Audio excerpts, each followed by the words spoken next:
அதற்கு இதை ஒரு நல்ல வாய்ப்பாக பயன்படுத்திக் கொள்ள நினைத்தான். ஒருவேளை தினேஷ் சொல்லும் அந்த பெரிய ஆளை சந்தித்து பழக ஆரம்பித்து விட்டால் எல்லோரும் தன்னை மதிப்பார்கள் என்று நினைத்தான். அந்த நபரை பார்க்க வேண்டும் என்ற ஆர்வம் அவனுக்குள் அதிகமாகிவிட்டது. ஆனால் அந்த நபர் வேறு யாருமல்ல, சிவாதான் என்று தேவுக்கு தெரியவில்லை. அவன் சற்று நிம்மதியாக உணர்ந்தான். அப்போது அவனுக்கு நந்தினியின் ஞாபகம் வந்தது. இந்த சிவாவோட டென்ஷனால நான் நாண்டிய சரியா கன்சிடர் பண்ணவே இல்லையே என்று யோசித்தான். அதே நேரம் வீட்டுக்கு திரும்பிய நந்தினி உள்ளே நுழைந்தவுடன் ஹேண்ட்பேக்கை சோஃபாவில் வீசி எறிந்துவிட்டு, நான் அவளை சும்மா விட மாட்டேன், அவளுக்கு என் கையால தான் சாவு என்று கத்தினார். அவளுடைய கோபம் எரிமலையாக வெடித்துக் கொண்டிருந்தது.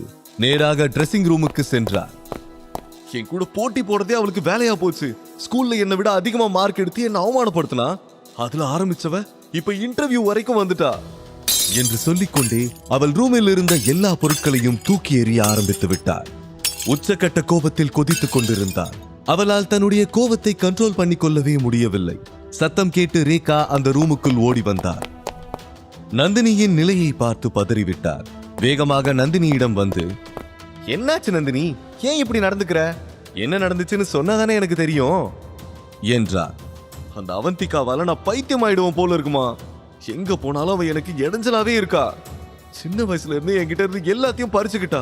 முதல்ல என் அப்பாவை பறிக்க ஆரம்பிச்சவ இப்போ கடைசியா எனக்கு கிடைக்க இருந்த வேலையும் என்கிட்ட இருந்து பறிச்சுக்கிட்டா. அந்த உதவாக்கற சிவாவும் அவ கூட தான் இருக்கான் என்று கொந்தளித்தார். நீ கொஞ்சம் அமைதியா இரு நந்தினி, எனக்கு புரியுற மாதிரி சொல்லு. அவந்திகாவுக்கு எப்படி இந்த வேலை கிடைக்கும்? அவ முழுசா டிகிரி கூட கம்ப்ளீட் பண்ணலையே, அப்புறம் எப்படி?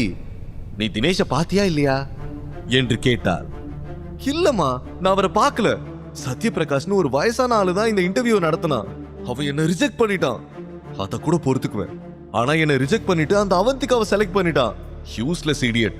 தினேஷ் மட்டும் என்ன கல்யாணம் பண்ணிக்க சம்மதிக்கட்டும், அதுக்கப்புறம் இருக்கு அந்த ஆளுக்கு. நந்தினி கோபத்தில் பற்களை கடித்தார். கோபத்தில் கண்கள் சிவந்து கண்ணீர் வழிந்து கொண்டிருந்தது.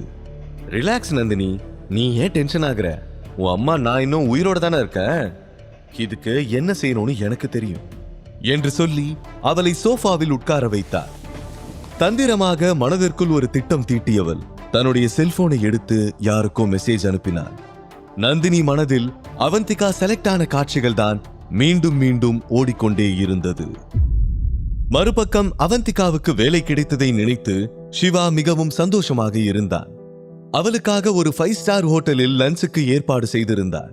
இருவரும் காரில் சென்று கொண்டிருக்கும் போது அவந்திகா அவனிடம், சிவா, நம்ம ஏதாவது ஒரு நல்ல ஹோட்டலுக்கு போய் சாப்பிடலாமா? எனக்கு ரொம்ப பசிக்குது.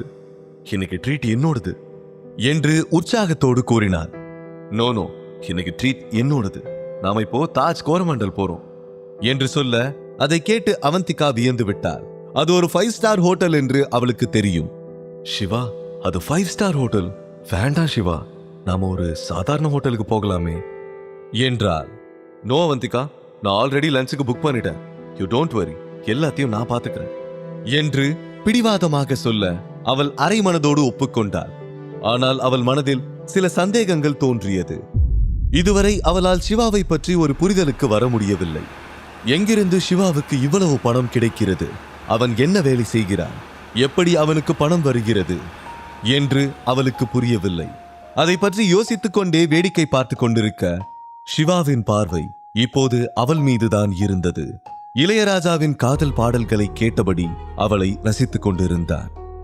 சில நாட்களுக்கு முன் அவன் அவந்திகாவை முதலில் பார்க்கும்போது அவள் மிகவும் பயந்து போயிருந்தார். ஆனால் இன்று அவந்திகா மிகவும் கான்பிடண்டாகவும் போல்டாகவும் தெரிந்தாள். சிவா அவளை ரசித்துக் கொண்டிருப்பதை திடீரென கவனித்த அவந்திகா, என்ன சிவா, எதுக்கு என்ன அப்படி பார்க்கிற என்று ஜாடையாக கேட்க அவன் ஒண்ணுமில்ல என்று சொல்லிவிட்டு தன்னுடைய பார்வையை வேறு பக்கம் திருப்பினான். அப்போதுதான் அவனுக்கு தான் சந்தித்த பூக்கடை பாட்டியின் ஞாபகம் வந்தது. அவன் அந்த வழியாகத்தான் போய்கொண்டிருந்தான். உடனே காரை டிரைவரிடம் ஒரு ஓரமாக நிறுத்த சொன்னவன், நீ இரு அவந்திகா, நான் இப்போ வந்துடுறேன் என்று சொல்லிவிட்டு பூக்கடைக்கு சென்றான். பாட்டி, எனக்கு அழகான ரோஸ் வேணும் என்றான். சிவாவின் குரலை கேட்டு பாட்டி அவனை நிமிர்ந்து பார்த்தார். சிவா, நீயா? நீ எப்படி பார்க்க என்று அவனை அன்பாக விசாரித்துவிட்டு, நீ கொஞ்ச நாளா பூ வாங்க வரவே இல்லை. நந்தினிக்கும் உனக்கும் ஏதாவது பிரச்சனையா அவளை சமாதானப்படுத்த தான் பூ வாங்க வந்தியா என்று கேட்டார். அந்த பாட்டி அருகில் சென்ற சிவா, இந்த பூ நந்தினிக்கு இல்ல பாட்டி, இது அவந்திகாவுக்கு என்றார். அதை கேட்ட பாட்டி குழம்பினார். யார் அவந்திகான்னு யோசிக்கிறீங்களா? சின்ன வயசுல இருந்து நான் யாருக்கு பூ கொடுக்கணும்னு தேடிக்கிட்டு இருந்தனோ அவளுக்கு பூ வாங்க வேண்டிய டைம் இப்பதான் வந்திருக்கு. அது ஒரு பெரிய கதை, அதெல்லாம் நான் அப்புறமா சொல்றேன். இப்போ அவ எனக்காக வெயிட் பண்ணிக்கிட்டு இருக்கா. நான் கிளம்புறேன் பாட்டி. இன்னொரு நாள் உங்ககிட்ட எல்லாத்தையும் டீடைல்டா சொல்றேன் என்று சொல்லி காசு கொடுத்து விட்டு அவன் டாக்ஸியை நோக்கி நடந்தான். அந்த ரோஜாவை நீட்டியபடி, கங்க்ராச்சுலேஷன்ஸ் அவந்திகா என்றான். அதை பார்த்தவுடன் அவளுக்கு சட்டென கண் கலங்கிவிட்டது. முதல் முறையாக ஒருவர் அவளுடைய வெற்றியை கொண்டாடியது போல் உணர்ந்தார். அவள் அன்போடு அதை வாங்கி கொண்டாள். தேங்க்ஸ் சிவா, இது வரைக்கும் என்னோட எமோஷன்ஸை ஷேர் பண்ணிக்க எனக்கு யாருமே இருந்ததில்ல. சக்சஸா இருந்தாலும் சரி, ஃபெயிலியரா இருந்தாலும் சரி, இது வரைக்கும் யார் கூடயும் ஷேர் பண்ணதே இல்லை. என்ன நினைச்சு சந்தோஷப்பட யாருமே இருந்ததில்ல. இன்னைக்கு நீ என்ன ஸ்பெஷலா உணர வச்சதுக்கு ரொம்ப ரொம்ப தேங்க்ஸ் என்று எமோஷனலாக சொன்னான். அவனுக்கு எப்படி ரியாக்ட் செய்வதென்று தெரியவில்லை. டிரைவரிடம், டிரைவர், தாஜ் கோரமண்டல் போக இன்னும் எவ்வளவு நேரம் ஆகும் என்று கேட்டான். 10 நிமிஷத்துல போயிடலாம் சார் என்று டிரைவர் பதில் சொன்னார். சொன்னது போலவே 10 நிமிடத்தில் அவர்கள் தாஜ் கோரமண்டலை அடைந்தார்கள். சிவா அவளை உள்ளே அழைத்து சென்றான். அவள் அந்த ஹோட்டலை பிரமிப்போடு பார்த்து கொண்டே நடந்தாள். அவர்கள் ரூம் நம்பர் 27க்கு வந்தார்கள். உடனே வெயிட்டர் மெனுவோடு அங்கே வந்தார். சிவா அதை அவந்திகாவிடம் கொடுத்து, சீக்கிரமா ஆர்டர் பண்ணு, எனக்கு ரொம்ப பசிக்குது என்றார். மெனு கார்டை பார்த்த அவந்திகா, ஓ மை காட், என்ன சிவா இது? இந்த ஹோட்டல்ல எல்லாமே காஸ்ட்லியா இருக்கு. இப்ப கூட ஒன்னும் கெட்டு போகல. நான் சொல்றத கேளு, நாம வேற ஏதாவது நார்மல் ஹோட்டலுக்கு போயிடலாம் என்றார். நீ எதுக்கு ரேட்டை பாக்குற? உனக்கு என்ன பிடிக்குமோ அதை மட்டும் பாரு. இங்க நிறைய டெலிஷியஸ் ஃபுட்ஸ் இருக்கு. பசியில எனக்கு மயக்கமே வர மாதிரி இருக்கு. சீக்கிரம் ஆர்டர் பண்ண அவந்திகா, ப்ளீஸ் என்றார். ஆனால் அவந்திகா தயங்கினார். அதனால் சிவா ஒரு வெயிட்டரை கூப்பிட்டு எல்லா ஸ்பெஷல் ஃபுட்டையும் கொண்டு வந்து டேபிள் மீது வைக்க சொன்னார். அவந்திகா இன்னும் கூட கவலைப்பட்டு கொண்டிருந்தார். அப்போது சிவாவின் போனில் இருந்து தொடர்ந்து மெசேஜ் டோன் கேட்டுக்கொண்டே இருக்க, சிவா, உனக்கு தான் மெசேஜ் வந்துகிட்டே இருக்கு, யாருன்னு பாரு, ஏதாவது எமர்ஜென்சியா இருக்க போகுது என்றார். சிவாவுக்கு அது யார் என்று தெரியும். முதல் மெசேஜ் வரும்போதே ஸ்கிரீனில் ரேகாவின் பெயரை பார்த்து விட்டார். ஆனால் அதை இக்னோர் செய்து விட்டார். ஆனால் ரேகா விடாமல் எமர்ஜென்சி கால் மீ என்று அவனுக்கு மெசேஜ் அனுப்பி கொண்டே இருந்தாள். அவந்திகா சொன்னதால், சரி நீ சாப்பிட்டுட்டே இரு, நான் வந்துடுறேன் என்று சொல்ல அவள் சம்மதமாக தலையசைத்தாள். சிவா ஹோட்டலை விட்டு வெளியில் வந்து ரேகாவுக்கு டயல் செய்தார். போனை எடுத்த வேகத்தில், எதுக்காக திரும்ப திரும்ப மெசேஜ் பண்ணிட்டே இருக்கீங்க என்றார். ரேகா ஒரு மாஸ்டர் பிளானை போட்டிருந்தார். அதன்படி அவள் உடனடியாக சிவாவை சந்திக்க வேண்டும் என்று நினைத்தார். அவளுடைய பிளான் மட்டும் ஒர்க் அவுட் ஆனால் எல்லோருடைய லைஃபும் தலைகீழாக மாறிவிடும் என்று நம்பினார். ரேகாவின் மாஸ்டர் பிளான் என்ன? அதில் சிவா சிக்குவானா? சிவாவை நேரில் சந்திக்க வேண்டும் என்று கூறினாள் ரேகா. அதை கேட்ட சிவாவிற்கு சற்று புதிதாக இருந்தது. இதுவரை அவனை ஒரு ஆளாக கூட மதிக்காத ரேகா தன்னை நேரில் சந்திக்க வேண்டிய அவசியம் என்ன என்று யோசிக்க ஆரம்பித்தார். ஹோட்டல் வெளியே நின்று சிவா ரேகாவிற்காக காத்திருக்க அவந்திகா உள்ளே சாப்பிட ஆர்டர் செய்து கொண்டிருந்தார். வெளியே இருந்தாலும் சிவாவின் கவனம் அவந்திகா மீதுதான் இருந்தது.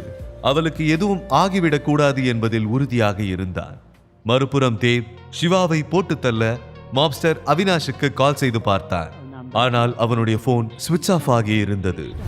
அன்று சென்னையின் அவுட்டர் ஏரியாவில் ஒரு அடர்த்தியான காட்டுக்குள் ஒருவன் மரண பயத்தில் கெஞ்சிக் கொண்டிருந்தான். நான் உங்க விசுவாசி, என்ன நம்புங்க, நான் எதுவும் பண்ணல, என் விசுவாசத்தை சந்தேகப்படாதீங்க பாஸ், என்னை விட்டுடுங்க, உங்களுக்கு துரோகம் பண்ணணும்னு நான் கனவுல கூட நினைச்சதில்ல, என் மேல கருணை காட்டுங்க, என்ன ஒண்ணும் பண்ணிடாதீங்க. அவனுக்கு எதிரில் மாப்ஸ்டர் அவினாஷ் கையில் கத்தியோடு நின்று கொண்டிருந்தார். நார்மல் ஹைட்டில் 80s வில்லன்களை போல கழுத்தில் சைக்கிள் செயினை மாட்டிக்கொண்டு மாசாக நின்று கொண்டிருந்தார். அவனை பார்த்தாலே ஈரக்கொலையே நடுங்கும் அளவுக்கு பயங்கரமாக இருந்தார். சுருக்கமாக சொல்ல வேண்டும் என்றால் மனித உருவத்தில் இருக்கும் ஒரு மான்ஸ்டராகத்தான் தெரிந்தார். உச்சக்கட்ட கோபத்தில் இருந்தவன், என் கூட இத்தனை வருஷமா அடியாளா இருந்திருக்க, இன்னுமா என்னை பத்தி தெரியல, நான் எதை வேணும்னாலும் மன்னிச்சிருவேன், ஆனா கூடவே இருந்து குழி பறிச்சவனை மட்டும் மன்னிக்கவே மாட்டேன். நானே என் பாஸுக்கு குழி பறிச்சுதாண்டா இந்த இடத்துக்கு வந்தேன், எனக்கே ஒருத்தன் குழி பறிச்சா விட்டுடுவேனா? This is your last day. கடவுள் நம்பிக்கை இருந்தா வேண்டிக்கோ, ஆனா எந்த பிரயோஜனமும் இல்ல, உன்னால என்கிட்ட இருந்து தப்பிக்கவே முடியாது என்றான். அவனுடைய குரல் சிங்கத்தின் கர்ஜனையைப் போல கம்பீரமாகி இருந்தது. அவனுக்கு எதிரில் மண்டியிட்டு கெஞ்சிக் கொண்டிருப்பவன் அவனுடைய அடியாட்களில் ஒருவன். அவன் அவினாஷை பற்றி போலீசுக்கு தகவல் சொல்லி இருந்தார். அந்த விஷயம் அவினாஷுக்கு தெரிந்துவிட்டது. தன்னை காட்டிக் கொடுக்க நினைத்தவனுடைய சாவு மற்றவர்களுக்கும் ஒரு பாடமாக இருக்க வேண்டும் என்று நினைத்தான். என்ன விட்டுருங்க பாஸ், என்ன விட்டுருங்க என்று அவன் கெஞ்சிக் கொண்டிருக்க அவினாஷ் காதை குடைந்தபடி, எதுக்கு இப்ப நொய் நொயின்னு கொசு மாதிரி கத்திக்கிட்டே இருக்க? முதல்ல உன் நாக்கு தான் வெட்டணும். இந்த நாக்கு தானே என்ன போலீஸ் கிட்ட போட்டு கொடுத்துச்சு. முழு கதையையும் கேட்டு மகிழ பாக்கெட் FM APP டவுன்லோட் செய்யுங்கள். லிங்க் டிஸ்கிரிப்ஷனில் கொடுக்கப்பட்டுள்ளது.